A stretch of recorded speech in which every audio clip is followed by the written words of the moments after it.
Hello and welcome you all, my dear students, to the online learning session of Shri Baswa Public School. Children, I hope you all are fine at home and safe. So, let's start today's video with another part from the chapter The Ashes That Made Trees Bloom.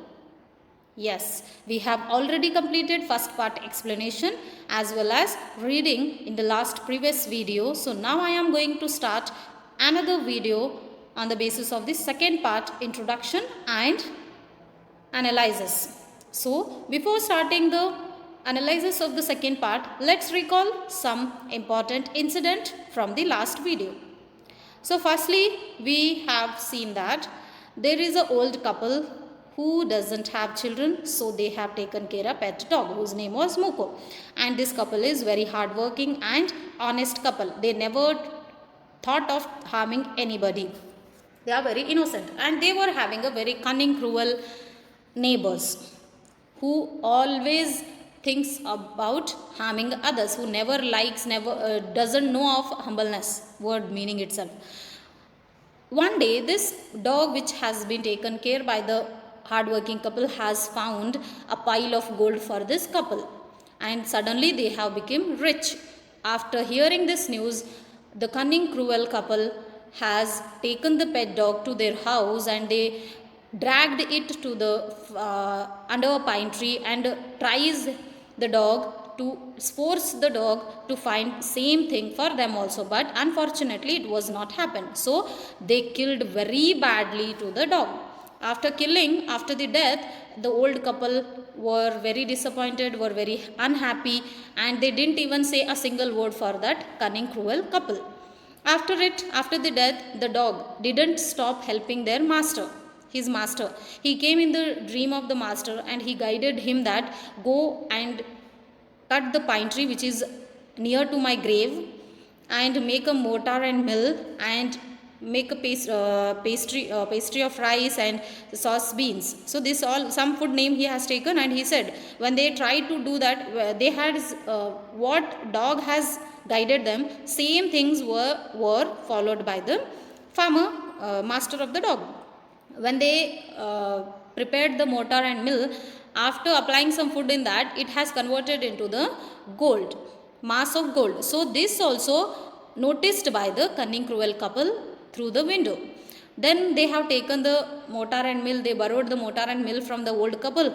Then they too tried the same thing, but unfortunately here they didn't get the mass of gold. Instead of that, they got a ohms. After it, in furiousness, in extreme anger, they broken the mortar, mill, and they used it as a fireplace. So till here we studied in the last video. Now let's start the reading and explanation of the part second. Are you ready to enjoy the second part? Okay. So open the page number 60. Not long after that, the good old man dreamed again. The spirit of a dog spoke to him, telling him how the wicked people had burned the mill made from the pine tree. Take the ashes of the mill, sprinkle them on the withered trees, and they will bloom again, said the dog spirit. After borrowing the mill and mortar, the cunning couple didn't get the mass of gold, so they broken it. They used it as a fireplace to burn. Then this all the things whichever has happened in the house of cunning cruel couple, the old couple was completely unaware about it. So same day the spirit dog has come in the dream of the farmer and he said all the things about the situation of mortar and mill. They have broken it, they completely destroyed it. So you go and take the ashes of the mill and you take that ashes and spread it over the withered trees, dry trees, dead trees. Now the old man awoke and went at once to his wicked neighbor's house, where he found the miserable old pair sitting at the edge of their square fireplace in the middle of the floor, smoking and spinning. So next day he awoke and he get up and he went to the house of the cunning cruel couple, and that time the couple was very sad because they didn't get the mass of gold. So they were sitting around the fireplace, a square fireplace, and the pieces of the mortar and mill were lying down, and there is a and they are also smoking and spinning something whichever in their hands. From time to time they warm their hands and feet with the blaze from some bits of the mill, while behind them lay a pile of the broken pieces. They were holding pieces of the wood, and they were giving a warmness to their feet and hands from the pieces of that wood, mortar wood. The good old man humbly asked for the ashes, though the covetous couple turned up their noses at him and scolded him as if he were a thief. They let him fill his basket with the ashes. So this old man humbly went to the house of cunning neighbor, and he asked very humbly, very politely, the ash of the mill and mortar wood. Then they treated him very badly, and they scolded also, and they let him to fill his basket with that ash which was lying on the floor. Children, I am really wondered by listening or by reading this character farmer, old farmer, who was very innocent, was very humble with the neighbor who destroyed his life, who killed his pet dog, and who broken his mill and mortar, but he did not speak a single word for them. He did not scold for them. He did not say anything to them. One coming home, the old man took his wife into the garden, it being winter. Their favorite cherry tree was bare. He sprinkled a pinch of ashes on it, and lo, it sprouted blossoms until it became a cloud of pink blooms which perfumed the air. The news of this filled the village, and everyone ran out to see the wonder. After filling the basket with the ashes, after collecting the ashes from the cunning neighbor house, he came back to the house, and he took his old wife, and they both went to the garden. And there was a favorite tree of them, that is cherry tree, which was very bare, which was dry. And that time the season was winter.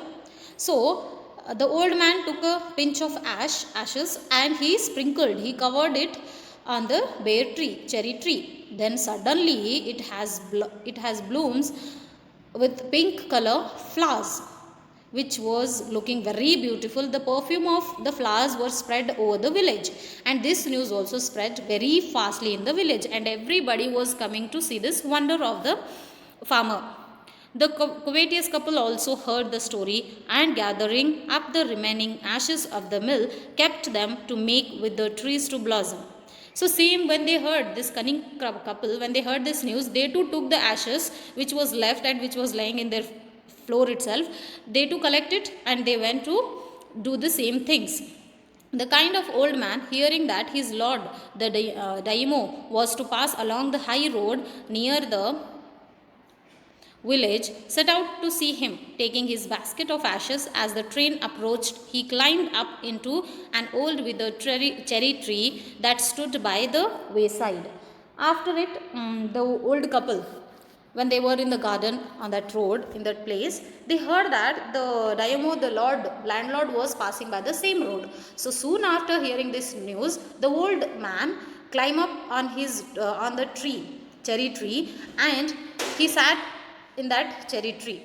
Now in the days of the daimyo, it was the custom, when their lord passes by, for all the loyal people to shut up their high windows. They even pasted them fast with a slip of paper. So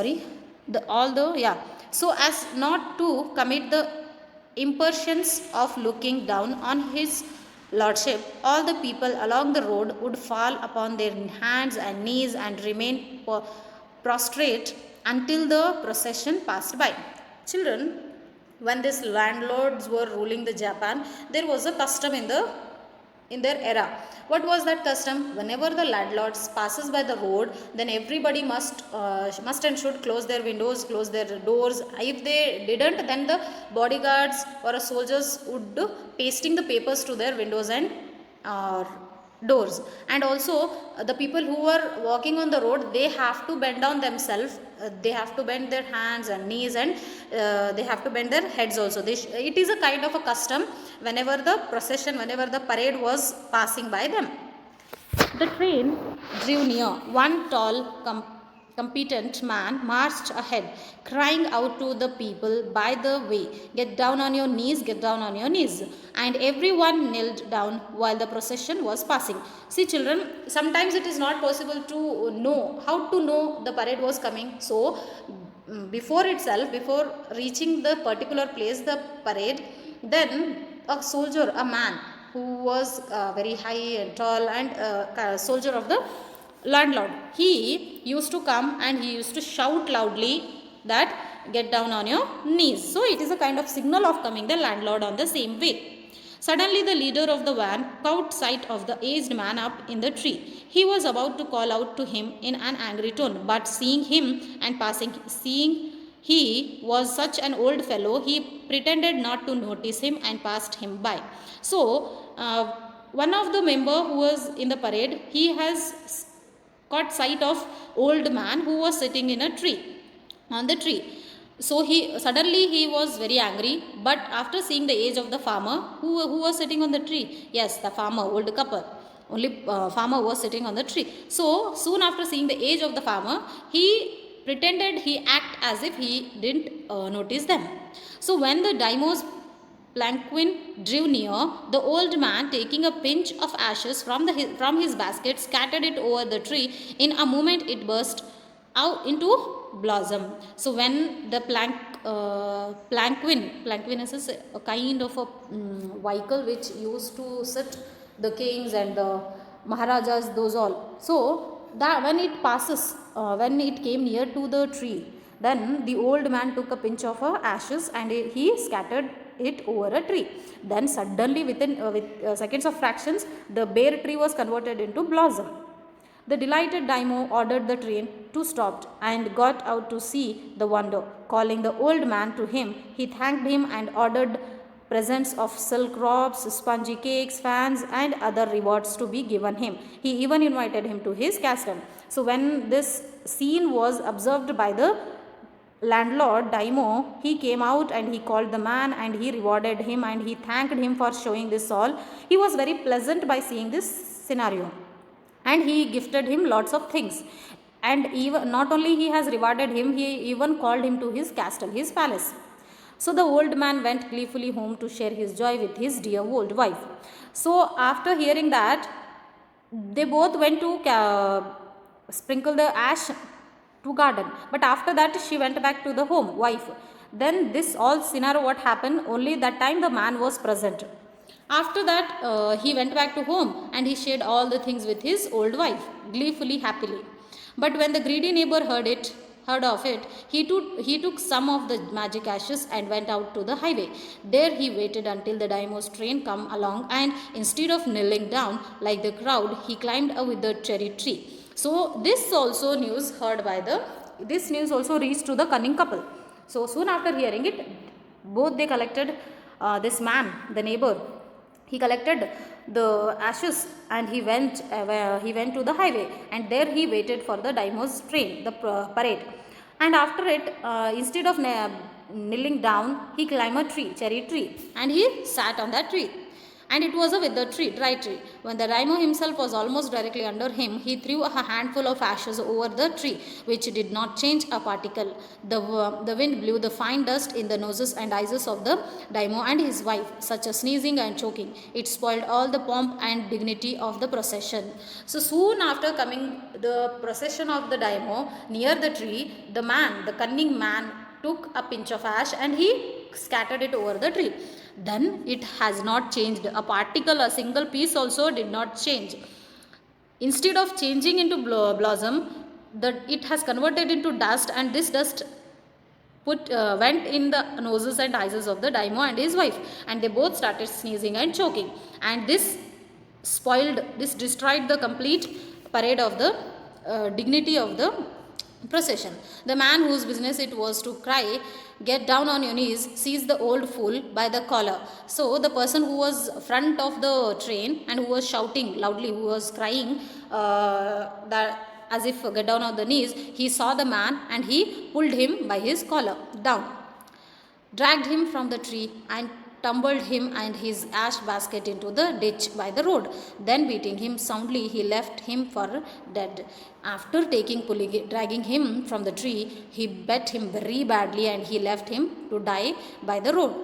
Thus the wicked old man died in the mud, but the kind friend of the dog dwelt in the peace and plenty, and both he and his wife lived to a green old man. After death of the cunning man, the dog spirit was very happy, and now he was in the peace, and the old couple was also living peacefully after the death of the old man.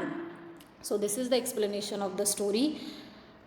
I hope you all have understood. So here are the words meaning. You can take the screenshot and write it in your classwork. It will be easy to you, or else you can pause the video and write them in your classwork.